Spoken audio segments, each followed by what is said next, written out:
축복해 주세요. 성령의 능력으로 세상도 마귀도 이깁시다. 아멘. 하나님이 사람을 쓰실 때 뭔가 대단한 걸 가지고 있을 때 쓰시는 것이 아니라는 걸 우리는 잘 알고 있죠. 하나님 모세를 쓰실 때 출애굽기 3장에 모세는 무일푼이었어요. 그 장인 이드로의 양을 칠 때에 모세가 가지고 있는 자기 재산은 딱 하나입니다. 지팡이. 40년 동안 양을 치던 지팡이, 그거 하나뿐이었어요. 근데 여러분 아시죠? 양떼나 치던 그 지팡이로 애굽에 10가지 재앙을 내립니다. 양떼나 치던 그 지팡이로 홍해를 갈라버립니다. 양떼나 치던 지팡이로 반석에서 물을 냅니다. 그러니까 가지고 있는 게 작은 게 문제가 아니라 그 가지고 있는 것이 하나님의 손에 올린 바 되면은 그게 놀라운 도구로 사용될 수가 있는 거예요. 삼갈이라는 사사는요, 소 모는 막대기로 블레셋을 이깁니다. 블레셋을 이기는 거 쉽지 않잖아요. 무기가 많아도 쉽지 않고 군대 수가 많아도 쉽지 않고 외국에 원조가 있어도 쉽지 않은데, 그러니까 소나 치던 소몰던 막대기를 가지고 블레셋 사람을 이겨요. 그까지 별것 아닌 소모는 막대기가 하나님의 손에 들린 바 되니까 블레셋을 이기는 능력의 도구가 된다는 말이죠. 여러분, 다윗이 골리앗을 물리칠 때 사용한 것도 마찬가지입니다. 왕도 떨고 신하, 장군, 군인들 다 떠는데 다윗이 양을 칠 때 맹수가 와서 양을 물어가면 그때 맹수를 맞추려고 연습했던 몰매, 이 몰매를 가지고 골리앗을 때려 잡는단 말이에요. 제가 설교할 때 전에도 말씀을 드렸어요. 다시 몰매를 던졌는데 이 돌이 골리앗의 이마에 박혔단 말이에요. 사람이 던지는 돌은 총알이 아니라고 그랬죠. 총알은 박혀요. 근데 사람이 던지는 돌은요, 아무리 힘센 사람이 던져도 이마를 깨트리고 두개골을 깨트리고 피를 내게 한 다음에 튀겨져 나가지 박혀 있을 수가 없어요. 그러니까 다윗이 자기 물매 능력으로 골리앗을 때려잡은 게 아니에요. 골리앗의 이마에 돌이 박힌 것은 하나님의 능력인 줄 믿으시길 바랍니다. 그래서 다윗도 몰매를 의지한다고 말하지 않죠. 너는 칼과 창과 단창으로 내게 나오거니와 나는 네가 모욕하는 만군의 여호와의 이름 곧 이스라엘 군대의 하나님의 이름으로 내게 가노라. 분명한 기준이죠. 전쟁은 여호와께 속한 것인즉 그가 너희를 우리 손에 넘기시리라. 전쟁은 골리앗의 배틀제 같은 창에 달린 것도 아니고 자신의 물매에 달린 것도 아니고 하나님께 달렸다. 하나님께 달렸다. 아주 뚜렷한 고백이잖아요. 하나님의 손에 올린 바 되어지면요, 작고 초라하고 별것 아닌 걸로 위대하고 놀랍고 기적적인 일을 이룰 수가 있는 거거든요. 효원아, 아니원, 예배 전에 좀 쉬지. 예배 전에 졸지 말고 정신 차리고 말씀 들어. 우리는 우리에게 뭔가 새로운 것이 주어질 때, 형편이 나아질 때, 내가 뭔가 가지는 것이 넉넉해질 때 비로소 하나님의 일을 제대로 할 수 있다고 생각하는 착각 속에 빠집니다만 절대로 그렇지 않아요. 그런 생각이 빠져 있으면요, 하나님이 귀하게 쓰실 수가 없어요. 내가 가진 게 미미하고 작고 초라하고 남들 보기 한심해 보일지라도 하나님의 손에 제대로 들린 바 되면은 얼마든지 놀랍게 쓰임 받을 수 있다고, 얼마든지 위대하게 사용될 수 있다고 믿을 때 그 사람이 하나님께 비로소 쓰임받는다는 거 깨달으시기를 주님의 이름으로 축원합니다. 그게 바람직한 삶의 모습입니다. 오늘 소개 제목 따라합시다. 가진 게 적다고 우습게 여기지 말라. 한 번 더요. 가진 게 적다고 우습게 여기지 말라. 남들이 나를 우습게 여기는 거 그러라고 그래요. 그건 어쩔 수 없는 거니까. 근데 내가 나를 우습게 여기면은 그건 이제 볼장 다 보는 거예요. 절대 그러면 안 돼요. 절대 그러면 안 됩니다. 오늘 본문에 주님께서 역사하시는 내용이 나와요. 자, 13절에서 15절까지 같이 읽어볼게요. 시작. 예수께서 들으시고 배를 타고 떠나사 따로 빈들에 가시니 무리가 듣고 여러 거울로부터 걸어서 따라간지라. 예수께서 나오사 큰 무리를 보시고 불쌍히 여기사 그 중에는 병자를 고쳐주시니라. 저녁이 되매 제자들이 나와 이르되 이곳은 빈들이요 때도 이미 저물었으니 무리를 보내어 마을에 들어가 먹을 것을 사 먹게 하소서. 예수님이 무리를 데리시고 무리를 몰고 빈들에 가신 게 아니에요. 사실은 예수님 혼자서 머무시려고 빈들에 가신 거예요. 예수님 자주 그렇게 하셔요. 이 빈들, 광야라고 하는 것은요, 불편한 것 투성인 곳입니다. 낮엔 덥고 밤에는 추워요. 먹을 게 마땅치 않고 마실 게 넉넉히를 않아요. 문화시설 같은 것들이 없어요. 전갈 같은 흉한 것들만 가득한 곳이 광야입니다. 근데 성경은 놀랍게도 이 광야를 참 귀하게 묘사를 해요. 모세가 이 광야 40년 동안에 모세다운 모세가 되었죠. 바울 사도가 주님을 만나고 3년 동안 아라비아 광야에 있었죠. 세례요한이 이스라엘에 나타나는 날까지 빈들이 있으니라. 10대의 나이, 20대의 나이, 그 젊은 나이, 그 에너지가 넘치는 나이, 하고 싶은 거 많고 문화생활을 즐기고 싶은 동기가 강력하던 그 나이, 그 10대, 20대 그 긴 세월을 광야에서 지냈어요. 여러분, 그게 세례요한을 위대하게 만드는 중요 요소예요. 요소. 그러니까 하나님을 1대1로 대면하는 시간을 가질 수 있는 곳, 하나님 외에는 아무것도 바라볼 곳이 없는 그런 곳, 그게 광야예요. 너무 바라볼 것 많고 기댈 것 많고 신경 쓸 것 많고 그리고 주고받을 것 많고 그러면은요, 하나님 한 분에게만 주목하기가 쉽지 않은데 광야는요, 도대체 기댈 것도 바라볼 것도 대화 나눌 것도 없는 거예요. 처절하게 외롭고 처절하게 모자라고 처절하게 힘겨운 것, 그게 광야거든요. 이 광야에서 사실은 하나님을 깊이 만나는 거예요. 이 광야는 값진 시간, 아름다운 시간을 우리에게 주는 거죠. 예수님이 이 광야로 가시는 거예요. 때로는 광야가 아니더라도 한적한 곳, 다시 말해 사람이 없는 곳을 찾으십니다. 예수께서 새벽 5:15 미명에 일어나 나가 한적한 곳으로 가서 거기서 기도하시더니 복작복작 정신 사납고 막 웅성거리고 그런 곳이 아니라 조용한 곳, 사람이 아무도 없는 곳, 새벽에 남들 잠자는 그 시간에 혼자 일어나셔서 그 은밀한 곳, 그 조용한 곳에 갔어요. 왜냐? 하나님과 1대1로 만나시려고. 예수님의 삶의 특징이거든요. 여기는 저도, 여기는 여러분들도 모두 이런 은밀한 시간을 가지실 수 있기를 주님의 이름으로 축원합니다. 이 시간이 참 복된 시간이 돼요. 참 아름답고 가치 있는 시간이 돼요. 자, 아무튼 예수님이 혼자 가신 거예요. 혼자 따로 은밀하게 시간 보내시려고 혼자 가신 거예요. 근데 무리들이 어떻게 예수님이 계시는 곳을 알아챈 다음에 여기저기 사방에서 모여든 거예요. 수많은 무리들이 모여든 거예요. 두 가지 목적입니다. 하나는 말씀을 들으려고, 또 하나는 병고침을 받으려고. 이 구절이 성경에 반복해서 나와요. 말씀도 듣고 병고침도 받고자 하여 예수께 모여오되 예수는 기도하시러 가셨다. 한적한 곳에 가셨다. 이렇게 성경이 말씀하고 있잖아요. 자, 열심히 기도하려는 예수님, 한적한 곳에서 하나님을 깊이 만나려는 예수님, 이 예수님에게 무리들이 잔뜩 찾아온 거예요. 예수님이 아유 짜증나게 했으리, 개인 시간도 방해하고 프라이버시 깨트리고 아유 진짜 그러질 않으셔요. 무리를 보시고 불쌍히 여기셨다. 큰 무리를 보시고 불쌍히 여기사 그 중에 있는 병자를 고쳐주시리라. 이 예수님의 모습이에요. 자비와 긍휼이 많으신 예수님이죠. 여러분 성경을 보세요. 예수님이 사람을 귀찮아하시는 장면을 단 한 군데도 찾아볼 수가 없어요. 피곤해서 행로에 고나여라고 되죠. 피곤해서 우물가에 기대고 예수님이 쉬고 계시는데 스가성 여인이 물동이 메고 종종 걸음으로 온단 말이에요. 아이고 저 여자 왜 지금 와, 이렇게 안 오셔요. 하루 종일 사역을 하시고 바다를 건너서 걸어사이 귀신 들린 사람 하나를 만나러 가시는데, 야, 내가 저까 정신 나간 인간 하나 때문에 이 피곤한 몸 끌고 이 배 타고 바다를 건너가야 돼? 예수님 그렇게 안 하신단 말이에요. 십자가에 매달려서 고통을 겪고 계시는데 우편 강도가 말을 걸어요. 주님이 나라 이를 때 저를 기억해 주세요. 저 천국 가게 해주세요. 감히 그렇게는 못하고 기억만 해달라고. 아파 죽겠는데 조용해. 입 다물어. 이렇게 안 하신단 말이에요. 네가 오늘 밤 나와 함께 낙원에 있으리라. 여기는 여러분들 기억하세요. 여기는 여러분들이 주님을 찾을 때 주님은 절대로 손톱만큼도 여러분을 귀찮은 마음 가지지 않으십니다. 잘 불렀다고 하실 줄 믿습니다. 잘 찾는다고 하실 줄 믿습니다. 여러분을 안아주시고 위로하시고 격려하시고 소망 주시고 치유하시고 회복해 하실 줄 믿습니다. 그래서 성경은요, 긍휼하심을 받고 때를 따라 돕는 은혜를 얻기 위하여 은혜의 보좌 앞에 당당히 나아갈지니라.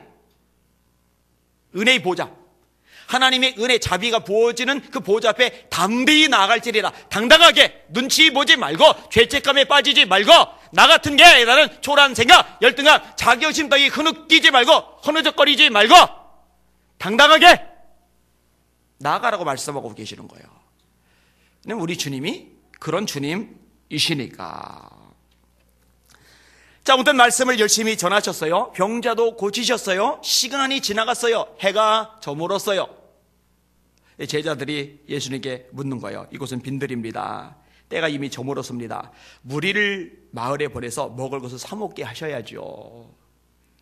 이런 말 하는 거 보니까 제자들이 자기들도 배고픈 거예요. 근데 거기 광야에 계속 있다가는 먹을 방법이 없거든요. 그러니까 마을에라도 가서 사 먹게 하려고. 그래서 사람들 마을에 가는 동안 자기들도 마을에 가서 사 먹으면은 이 배고픈 걸 면할 수가 있으니까. 근데 여러분, 예수님께서 무엇이라고 말씀을 하셔요? 예수님께서 무엇을 말씀하셔요? 너희가 먹을 것을 주라. 이렇게 말씀하신 거예요. 너희가 먹을 것을 주라. 여러분, 사람들이 많다고 그랬어요. 먹을 것이 없어요. 그리고 지금 장소가 광야예요. 광야예요. 근데 여러분 기억하시길 바랍니다. 부족한 상황, 절박한 상황, 지금 인간적으로 손 쓰거나 수를 쓸 수 있는 방법이 손톱만큼 넘는 상황, 여러분 그 상황이야말로 하나님께서 역사하실 수 있는 최고의 기회라는 거 믿으시길 바랍니다. 보세요. 내가 노력하고, 내가 애쓰고, 내가 수고하고, 내가 머리 굴리고, 내가 사람 찾아가고, 내가 나름대로 발버둥 쳐서 뭔가 수습을 해나갈 수 있는 여건이다. 그럼 뭐 굳이 하나님이 역사 안 하셔도 상관없잖아요. 그죠? 근데 어떻게 해볼 도리가 없어요. 광야예요. 때가 늦었어요. 물이 또 너무 큰 물이에요. 속수무책이란 말이에요. 근데 바로 그때야말로 하나님이 역사하실 때라는 거죠. 그러니까 저와 여러분들은요, 정말 인간적인 방법이 없을 때 그때야말로 하나님을 향한 기대의 마음을 가지고 주님이 역사하시기를 소망하면서 믿음으로 고백하고 믿음으로 반응하는 자세가 필요하다는 거, 이거 잊지 마시기를 주님의 이름으로 축원합니다. 그러니까요, 인간적인 눈으로 봐서 어려워, 틀렸어, 안 돼, 모자라, 불가능해, 이렇게 하기 시작하면요 계속 그렇게만 돼요. 할 수 있는 건 진짜 아무것도 없어요. 그런데 눈을 들고요, 하나님이 얼마나 위대한지 여기에 초점을 맞추기 시작하면요 그런 것들이 위축되거나 눌리거나 주눅들거나 맥빠지거나 흐느적거리지 않을 수가 있다는 말이에요. 사람들이 볼 때나 적지요, 하나님 보실 때는요 적고 많고가 사실은 의미가 없어요. 이런 기도원 얘기 너무 잘 알잖아요. 미디안 10만이 넘는데, 게다가 미디안 대군에 플러스 아말렉 쪽 플러스 동방 사람들이 있는데, 이스라엘 백성들 군인들이 겨우 32,000명입니다. 32,000명. 그 32,000명도 훈련된 정규 군인이 아니고 기도원이 나팔 보니까 갑자기 여기저기서 굴러나온 백성들입니다. 오합지졸들이에요. 너무 적어요. 너무 적어요. 이 인원 가지고 도대체 뭘 할 수 있을까? 이런 생각이 들어요. 여러분 그런 생각 안 들어요? 우리 교회가 교회 부채 때문에 이걸 가지고 뭘 할 수 있을까? 우리 교회가 대형교도 아닌데 이걸 가지고 뭘 할 수 있을까? 내가 좀 이런 형편이 뭘 할 수 있을까? 근데 하나님은요 기도원 보고 뭐라고 말씀하시는지 아세요? 이렇게 말씀하세요. 여호와께서 기도원에게 이르시되 너를 따르는 백성이 너무 많은즉, 그냥 많다도 아니에요, 너무 많은즉 내가 그들의 손에 미디안 사람을 넘겨주지 아니할 것이다. 그래서요 기도원 보고 명령을 내리기를 겁나는 사람 집으로 돌아가라고 하래요. 돌아가라고 했더니요 32,000명 중에 22,000명이 돌아갔어요. 딸랑 10,000명 남았어요. 이제는 진짜 적어요. 이걸로 도대체 뭘 해요? 이걸로 할 수 있는 게 도대체 어디 있어요? 근데 하나님이 나타나셔서 이렇게 말씀하십니다. 여호와께서 또 기도원에게 이르시되 백성이 아직도 많으니 그들을 인도하여 물가로 내려가라. 거기서 내가 너를 위하여 그들을 시험하리라. 내가 누구를 가리켜 네게 이르기를 이 사람이 너와 함께 가리라면 그는 너와 함께 갈 것이요, 내가 누구를 가리켜 네게 이르기를 이 사람은 너와 함께 가지 말 것이라면 그는 가지 말 것이니라 하신지라. 그래서 하나님이 가라고 말씀하시는 지목하신 사람들만 남겨놓고 나니까 300명이 남는 거예요. 9,700명은 보내는 거예요. 보내버리는 거예요. 여러분 이 300명이 어떤 300명인지 아세요? 10만이 넘는 대군 속으로 기도원이 가자! 하니까 미쳤어? 당신 돌았어? 우리 뭐 다 자살하라고? 이렇게 나오지 않고 갑시다! 하고 따라간 300명이에요. 할렐루야. 10만과 300명은 너무 적어요. 적어도 너무 적어요. 10,000명도 적은데 32,000명도 적은데 하나님은 너무 많아. 지금도 많아. 300명 딱 좋다. 딱 좋다. 하나님이 역사하시는 거예요. 여러분 아시잖아요. 이 300명이 겨우 횃불 들고 겨우 나팔 들고 겨우 항아리 들고 안심하고 편안히 자고 있는 미디안 백성들 삥 둘러싸는데 300으로 10만 넘는 대군 둘러싸니 뜨문뜨문 서는 거죠. 거기 항아리 깨트리면서 나팔 불면서 소리를 지르면서 횃불 번쩍 들죠. 여호와의 칼이여, 기드온의 칼이여. 항아리 깨지는 소리에 놀란 미디안 백성들이 눈을 떴는데 갑자기 횃불들이 여기저기 비치니까 환해가지고 앞이 잘 안 보이고 죄다 적 같고, 그러니까 보이는 대로 찌르는데 둘러선 이스라엘 백성들 300명이 보니 자기들끼리 막 서로 찌르고 난린 거예요. 자기들끼리 다 죽어버렸어요. 할렐루야. 여러분, 사람의 힘으로 불가능할 때 그때야말로 하나님이 역사하시는 때입니다. 9년 전에요, 우리 교단이 NCC에 가입하려고 할 때 제가 결사반대했잖아요. 기억나셔요? 근데 누가 저보고 그랬어요. 결혼하고 바위치기라고. 결혼하고 바위치기죠. 왜냐면 16개 지방례가 통과를 시켰으니까, 교단 총회장님이 앞장섰으니까, 교단 총무님이 앞장섰으니까, 나 같은 연약한 어린 작은 교회 목사가 뭔 수로 그걸 막아내겠어요. 그죠? 근데 그때 생각난 게 이제 몰맷돌이에요. 몰맷돌. 하나님이 없으시면 몰맷돌이 골리앗이 깨지잖아요. 국민일보 등 기타 언론에서 기독교에 대한 성결교회는 이번 총회에서 NCC의 가입을 통과시킬 거다, 이미 기사로 다 내버렸어요. 다 기정사실화 했어요. 왜 반대를 해요? 하나님, 부처님, 태종사님, 마리아님, 나무아비 탑을 아멘, 이런 기도문을 올린 데가 NCCK거든요. 세계 기독교 교회 협의회에서 정연경 교수가 굿판을 벌였거든요. 그래서 기립박수를 받았거든요. 성령이 오셔서 만물을 새롭게 하소서. 그 중에 어떤 내용이 나오는지 아세요? 히로시마에서 원자폭탄이 죽은 사람들의 영이 오소서, 헤로세우에서 죽임당한 아이들의 영이 오소서, 흙의 영, 동물의 영, 해양 생물의 영이 오소서. 이건 미친 거예요. 여러분, 성령이 오소서라는 주제에 그런 게 어떻게 들어가요? 사람에게 학대당한 하갈의 영이 오소서. 여러분, WCC 총회 정연경 교수가 그거 읽었어요. 그거 읽고 나서요, 끄집어 내려줘야 되잖아요. 그죠? 당신 뭐 하는 거냐고, 왜 우상 숭배하냐고 끄집어 내려야 되잖아요. 거기 참석한 WCC 총회 멤버들이요, 교회 지도자들이요, 다 같이 일어나서 기립박수를 쳤어요. 근데 가입하면 배교죠. 배교. 근데 여러분, 불가능하다고 다 여겼는데, 여러분 아시잖아요. 그때 계셨던 분들, 결함으로 바위가 깨졌어요.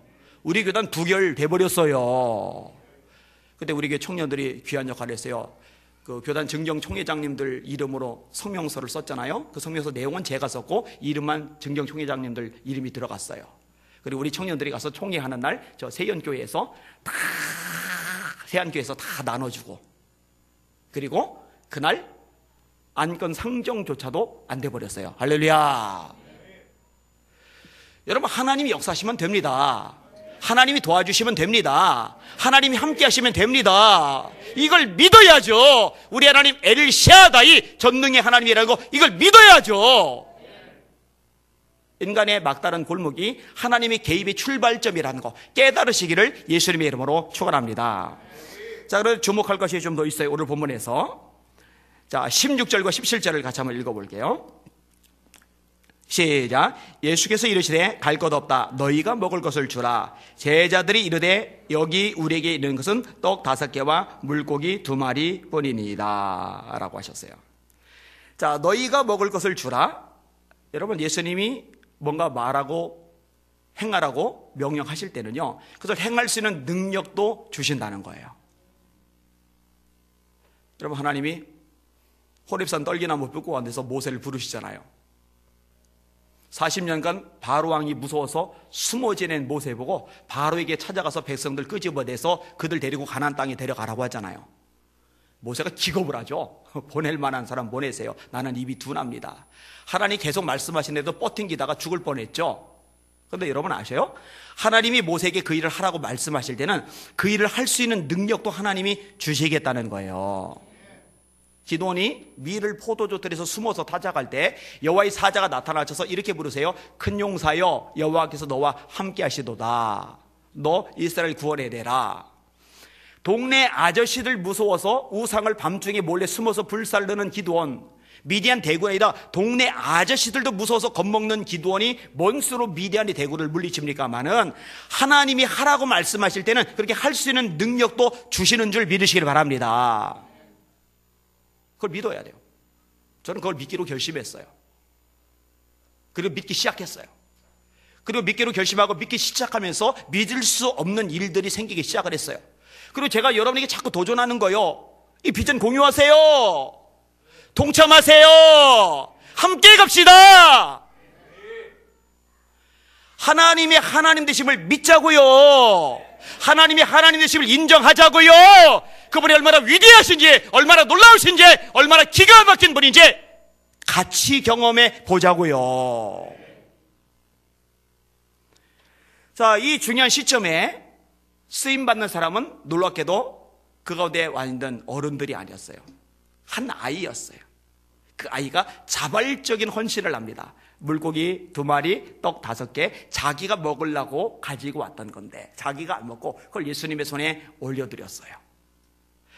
여러분, 떡 5개와 물고기 2마리는 작은 겁니다. 정말 별 볼일 없는 겁니다. 여자들 빼고 아이들 빼고 장정들만 5,000명이니까 그 5,000명을 먹이는 데는 이거는 해결 불능이에요. 속수무책이에요. 도대체가 방법도 가능성도 없어요. 그렇지만 아이에게는 그 물고기 2마리와 떡 5개는 자기의 모든 것이에요. 그리고 이 아이에게는 그 떡 5개와 물고기 2마리가 너무 필요한 거예요. 자기에게. 자기의 모든 것이지만, 자기에게 꼭 필요한 것이지만 기꺼이 주님의 손에 올려드려요. 이걸 주님이 보시는 거예요. 이걸 주님이 쓰시는 거예요. 이걸 가지고 역사하시니 놀라운 일이, 위대한 일이 일어나는 겁니다. 여러분, 하나님의 역사, 능력, 다스리심을 보기 원하신다면 자발적으로 헌신할 수 있는 저와 여러분들 되시기를 주님의 이름으로 축원합니다. 제가 가지고 있는 것, 여러분이 가지고 있는 것, 작다고 초라하다고 형편없다고 가치없다고 아무것도 아니라고 우습게 여기지 말고, 주님 이거 작지만 초라하지만 별것 아닌 것 같지만 그럼에도 불구하고 주님께 올려드리오니 주님이 마음껏 활용해 주시옵소서. 그러면 그 주님이 그 작은 걸 가지고 얼마든지 놀랍게 기적적으로 사용하실 수 있다는 거, 이걸 기대하시는 여러분들 되시기를 주님의 이름으로 축원합니다. 이게 믿음 아니겠어요? 그리고 주님은 믿음대로 되게 하시는 분 아니겠어요? 마태, 마가, 누가, 요한복음 반복해서 계속 나오는 거 따라합시다. 네 믿음대로 될지어다. 믿음을 좀 담아서 해봐요. 네 믿음대로 될지어다. 틀렸어. 안 돼. 뭘 할 수 있겠어. 난 가진 것도 없고 가방끈도 짧고 건강도 없고 젊음도 없고 뭘 할 수 있겠어. 그러면 믿음대로 그렇게 될 거예요. 아무것도 못 할 거예요. 그런데 나는 보잘것 없고 작고 초라하고 젊음도 없고 재물도 없고 지능도 없고 가진 거 별거 없을지 모르지만 하나님이 내가 가지고 있는 작은 걸 써주시기만 하신다면 나는 놀라운 일을 할 거야. 위대한 일을 할 거야. 믿음대로 될 겁니다. 믿음대로 갚아주실 것입니다. 그래서 믿음의 말을 하라고 계속 반복적으로 가르치는 거예요. 선포하는 거예요. 따라합시다. 하나님이 내 작은 헌신을 통해 놀라운 일을 이루실 것이다. 아멘입니까? 네, 그렇게 고백하실 수 있기를 바랍니다. 특별히 지금 누가 함께 하신지 우리가 주목할 필요가 있어요. 누가 함께 하세요? 예수님이 함께 하세요. 예수님이 어떤 분이세요? 창조주세요. 창조주. 여기는 여러분들 예수님이 4대 성인 중에 한 분 따위가 아니라 창조주 하나님이라는 거 다 믿으시죠? 그분이 모든 만물을 말씀으로 지으신 분인 줄 정말 믿으시죠? 제가 자주 인용하는 구절 같이 읽으시면 좋을 것 같아요. 태초에 말씀이 계시니라.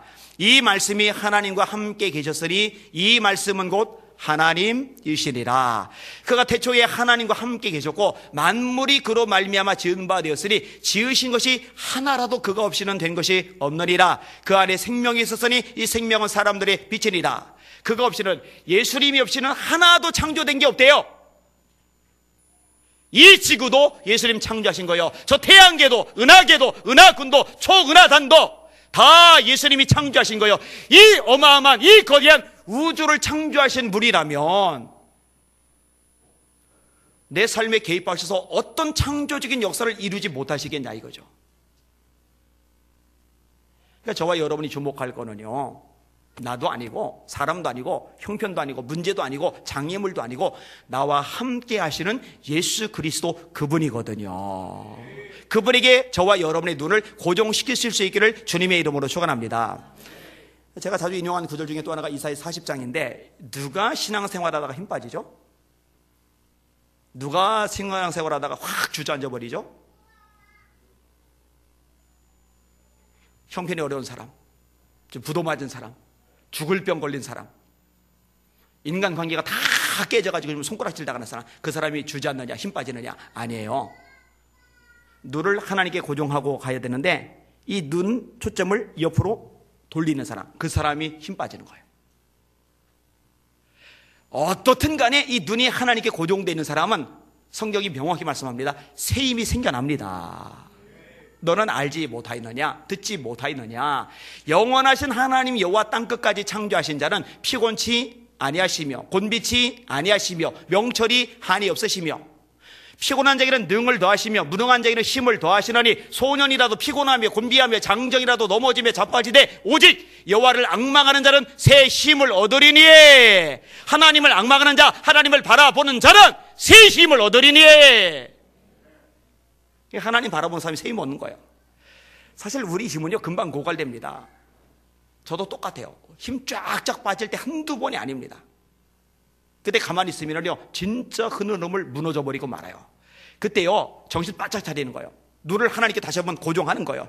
그럼 하나님을 바라보는 순간 빠졌던 힘이 다시 재보충되면서 일어날 수 있는 힘이 생기고 달려갈 수 있는 힘이 생기고 다시 도전하고 말씀을 전할 수 있는 힘도 생기는 거예요.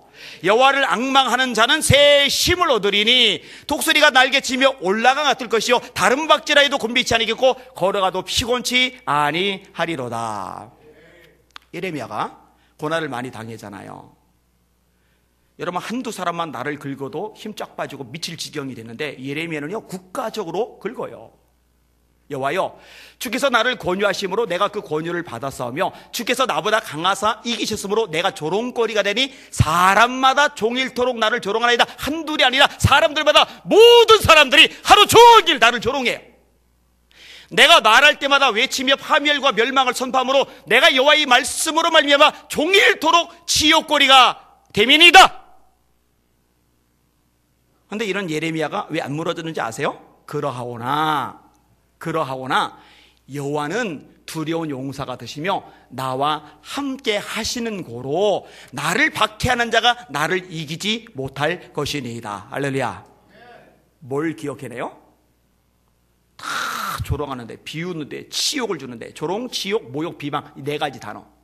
그것도 한둘이 아니라, 그것도 하루만이 아니라 1년 내내 이런 상황이 주어지는데 기억해내는 거예요. 바라보는 거예요. 그러하오나 여호와는 두려운 용사 같으시며 나와 함께 하시는 거로 나를 박해하는 자가 나를 이기지 못할 것입니다. 그 믿음의 고백대로 믿음의 말대로 하나님이 되게 해 주시잖아요. 위대한 선지자로 예레미야가 자리매김하잖아요. 따라합시다. 광야 한복판에 너무나 모자란 상황 속에 그러나 주님이 함께 하신다. 믿으시면 아멘. 그 주님을 보실 수 있는 여러분들 되시기를 예수님의 이름으로 축원합니다. 여러분 초대교회는 너무 가난했잖아요. 너무 핍박이 심했잖아요. 여러분 예루살렘 교회 박해가 일어났을 때요 도망간 바람에 당장 잠잘 방이 없어요. 당장 취직할 직장이 없어요. 그러니까 당장 잠잘고 당장 먹고 살 길이 막연해요. 그들이 막 한숨 짓고 절망하고 좌절에 빠지고 매가리가 풀리고 괜히 예수 믿다가 내가 이렇게 사람들에게 미움 사고 날 잡아 죽이려고 달려드는 인간들 투성이고 억울해 울고 그러느냐? 안 그러죠? 안 그래요? 그거 어떻게 해요? 그들이 당장 잠잘 곳 없는데 당장 먹고 살 길 막연한데 자기 주변에 예수 믿는 사람들 보고 너 예수 믿자. 예수 믿고 천국 가야 돼. 전도를 해요. 주의 손이 함께 하심에 허다한 무리가 믿고 죽게 더하더라. 그럼 도대체 초대교회 성도들은 어떤 특징이 있길래 이게 가능해요? 성령 충만하거든요. 성령 충만하단 말은 다른 말로 예수 충만한 거죠. 성령 충만한 사람의 특징은 뭐예요? 함께 하신 하나님을 잊지 않고 있는 거예요. 이걸 기억하고 있는 거예요. 그분께만 고정을 하고 있는 거예요. 우리 예수님께 성도들이 그런 수준 있는 신앙으로 성장해 가실 수 있기를 주님의 이름으로 축원합니다. 날마다 승리하며 찬송을 부르는 여러분들 되실 수 있기를 주님의 이름으로 축원합니다. 그게 주님이 원하시는 삶의 모습입니다. 말씀을 정리합니다. 미국 리버풀의 한 직조 공장에서 일을 하는 15세 소년이 있어요. 가진 게 없죠. 부모들이 잘 살면 15살 때 학교 다니죠. 유학을 가죠. 직조 공장에서 일을 하진 않겠죠. 근데 교회에서 말씀을 듣는데 아직 아프리카에 복음을 듣지 못하고 죽어가는 사람이 너무 많다는 소식을 듣는 순간 이 아이의 마음속에 불같은 꿈이 생겨나요. 내가 아프리카의 수많은 영혼들을 살려낼 거야. 이 소년이 위대한 아프리카의 성자라고 일컬어지는 리빙스턴입니다. 리빙스턴. 여러분이 잘 아는 예화로는 그 헌금 바구니에 자기 발 집어넣었던 아이로 알려져 있는 그 사람이죠. 리빙스턴. 페르시아의 유명한 장군이자 대왕이었던 다리우스 황제가 유럽을 정복하기 위해서 알렉산더 대왕이 이끄는 군대와 전쟁을 하게 되었답니다. 이 다리우스 황제가 알렉산더 왕에게 선전포고를 하면서 하나를 보내요. 그 선물이 뭐냐? 부대인데 이 부대 안에 참깨가 가득해요. 참깨는 작죠. 이 작은 게 이 커다란 부대 안에 가득하면 그 참깨 개수를 셀 방법이 없어요. 그걸 뭔 수로 세겠어요, 개수를. 콩 세기도 힘들 텐데요. 쌀 세기도 힘들 텐데 참깨는 쌀알보다도 더 적잖아요. 의미는 이겁니다. 우리 군대는 이렇게 많다. 그러니까 일찌감치 단념하고 항복해라. 그 얘기하는 거예요. 알렉산더 대왕이요, 이 선물을 받은 다음에요, 답장으로 자기도 하나를 보내요. 커다란 부대도 아니에요. 작은 봉투예요. 작은 봉투 안에 겨자씨 하나를 집어넣어요. 참깨보다 더 작은 겨자씨 하나. 눈으로 잘 보이지도 않아요. 훅 불면은 먼지처럼 날아가요. 겨자씨 하나를 보내요. 이런 의미가 달려있어요. 우리의 수가 적다고 무시하지 말라. 우리는 작지만 무섭고 놀라운 생명력을 가지고 있다. 우리는 너희들을 맞이해서 충분히 싸울 준비가 되어 있고 반드시 승리할 것이다. 결국 전쟁에서 알렉산더가 승리를 합니다. 근데 이 재미난 표현, 이 표현을 한번 얘기하고 싶었어요. 우리는 작지만 무섭고 놀라운 생명력을 가지고 있다. 우리는 작지만 놀라운 생명을 가지고 있다. 여러분 안에 예수님이 계심을 믿으시면 아멘. 그 예수님 안에 무엇이 있어요? 그 안에 생명이 있었으니 이 생명은 사람들의 빛이라. 예수님 안에 있는 생명은요, 세상의 어떤 생명과 비교할 수만큼 대단한 어마어마한 생명입니다. 예수님을 영접한 순간 여러분 안에 그 생명이 살아 역사하는 줄 믿으시길 바랍니다. 예수님의 생명이 여러분 안에 있는데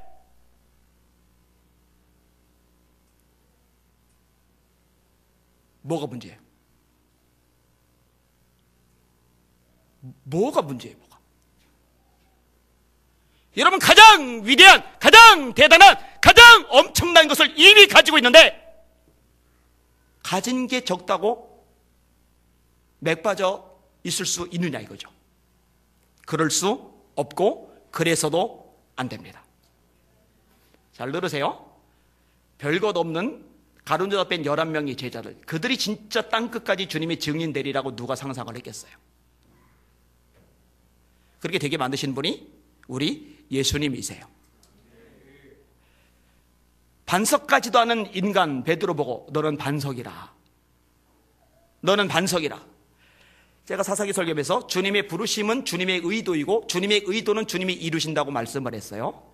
오전에도 설교할 때 주님의 뜻에 집중하라고 말씀을 드렸어요.